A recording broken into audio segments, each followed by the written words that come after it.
L28, got a lot of remnants coming out of it. That's all the wires that have been removed. These are basically sensors that aren't used on the L28 engine, so that's all been taken care of. These are the wires that we're going to use to operate the fuel pump, turn on the fuel pump relay, that is. Some of these are wires from the start signal. Some of these are wires from the ignition on to power up the unit. That's a wire I never could figure out what that was for. Spare ground wire left over from something.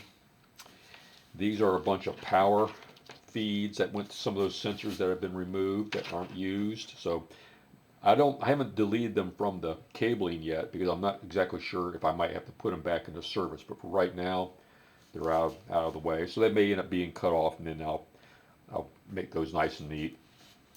Let's see what we have here. This is the TPS, I think. Yeah, three wire, three sensors. TPS sensor. This is the battery fusible links and I think that's main EFI relay.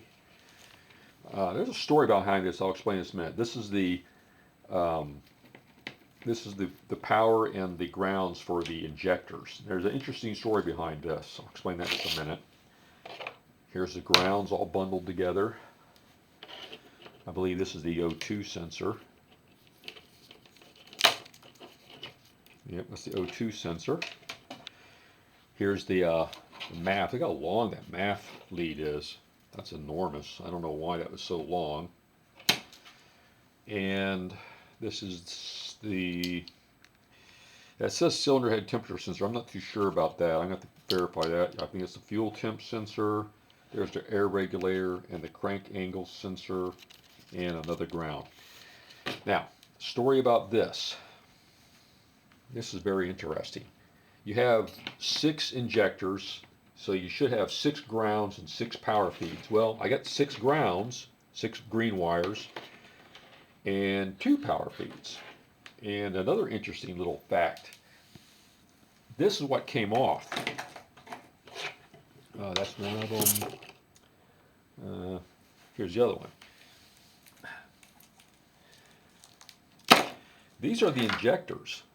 What's interesting about this is this injector, this is for injectors 1, 2, and 3, only had a single green and a single red. There's only 2 conductors there coming out of this, all 3 of these. And this one, when you see the wire strip off, it's a little more clear what's going on. But you've got 3 injector plugs and 1 feed, one positive and 1 green. Best I can figure is the way this ECU works, it has 2 firing modes for the injectors. You have a batch fire, which all 6 are fired at once, and you have a semi-sequential, if you want to call it that, I guess, where they fire 3 and then they fire 3 and they alternate. So it's either all 6, like for every 2 revolutions, or it's 3 on one revolution and 3 on another revolution. I'm guessing that's to better synchronize the injector pulse to the intake of the cylinders. Get it a little bit closer. It's not perfect sequential, or each injector is fired at exactly the right time, but it's better than a batch fire. But for some reason, and I'm pretty sure this is factory, the factory wire harness said, oh, well, we only have to have 2 firing sequences, so let's just batch all these things together and fire them off of one of the green wires. So there's only 2 green wires that were used out of those 6, and the other ones were just taped off. And as you can see, there's only 2. Now, why they bothered to run 2 positives? They could have used 1 positive for all of them, but they have 2 positives.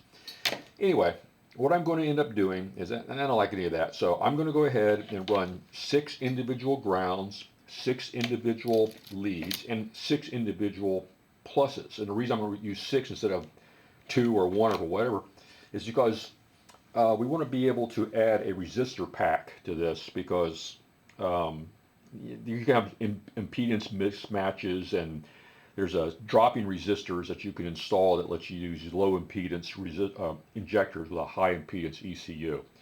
So this is going to be, all those red wires will be, well, I'll probably just add 4 more and use those 2 that are there. So you'll have 6 pluses that go into a 6 resistor pack, and obviously you'll have 6 green leads, and each one of them will be, connect to its own harness, its own plug. So that was very strange. I thought that was pretty peculiar that the factory would do that. The only thing I can think of is maybe when this ECU was designed, there was provisions made for 6 individual feeds under the idea that maybe at some point in the future it was going to be truly sequential. Because if they were going to do this, why not just have 2 outputs from the computer? Just be done with it. Why go through all this extra wiring and just terminate it into nothingness? But anyway, that's where we are now. So I got to do a little cleanup here and add some terminals and get this stuff to the right length. The length, I'm not too sure about how that's going to work out at this point because, again, this was set up for a V6 engine, not an inline 6. So I'll probably just bundle it up, put a little bit of tape around it, and put some polylume over it, and go try it, test fit it on the engine stand and see if it's going to work. But anyway, that's where we are now. It's moving right along. Just got to do some cleanups. It's been a bit of a mess. When I get those terminals all figured out and get the rest of it loomed up, I'll bring you back for a finished product, and then after that we'll do an install. Anyway, thanks for watching. Bye.